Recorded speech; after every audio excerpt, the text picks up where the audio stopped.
Ашаев Халид Дудаевич родился 1 января 1898 года в Слободе Воздвиженской в семье служащего.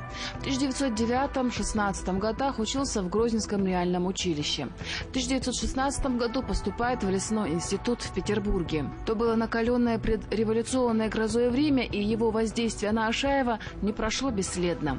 Размышления о предреволюционном времени в жизни русского и чеченского народов, о судьбах самой революции, о роли русского пролетариата в революционизировании сознания чеченского народа много лет спустя лягут в основу его трилогии «Пламенные годы».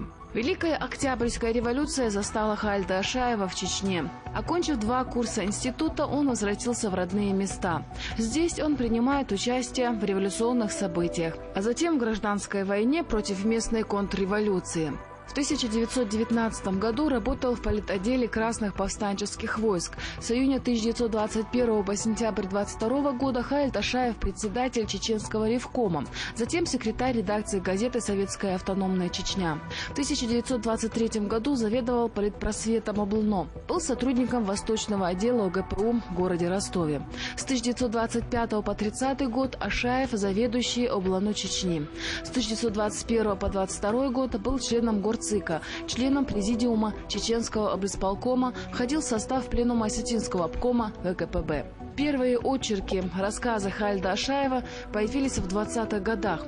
Наиболее заметное явление в его творчестве тех лет – пьеса «Закон отцов», разоблачающая кровную месть. В 1930-36 годах Халид Ашаев – директор Горского педагогического института в городе Владикавказе. В это время он входит в Ингушское литературное общество. Пишет пьесы, очерки, рассказы, отражающие трудности формирования взглядов нового человека. Из-под его пера выходят такие произведения, как пьесы «Побег бюрократизма», «Борьба продолжается», «Клещ». Его рассказы и очерки публикует журнал «Революция» и «Горец». С августа 1936 по март 1937 года Халид Ашаев руководит Краевым Горским научно-исследовательским институтом языка и истории, находящимся в городе Пятигорске. В 1957-1964 годах выходят 4 книги его романа «Пламенные годы». В романе писатель показывает пути и условия движения широких горских масс к революции, восприятие ими идей марксизма-ленинизма, их борьбу за новый, счастливый и справедливый мир, роль русского пролетариата как гегемона в революционном движении национального крестьянства. С 1957 по январь 1961 года Ашаев являлся заместителем директора Чечено-Ингушского научно-исследовательского института истории, языка и литературы. Последнее десятилетие, помимо названной трилогии, писатель издал рассказы, сказки, ряд научных статей о чеченском фольклоре, о литературе. А в Чечено-Ингушском драматическом театре шли его пьесы «Асламбек Шарипов», «Ахмар Хаджи». В одной руке 2 арбуза.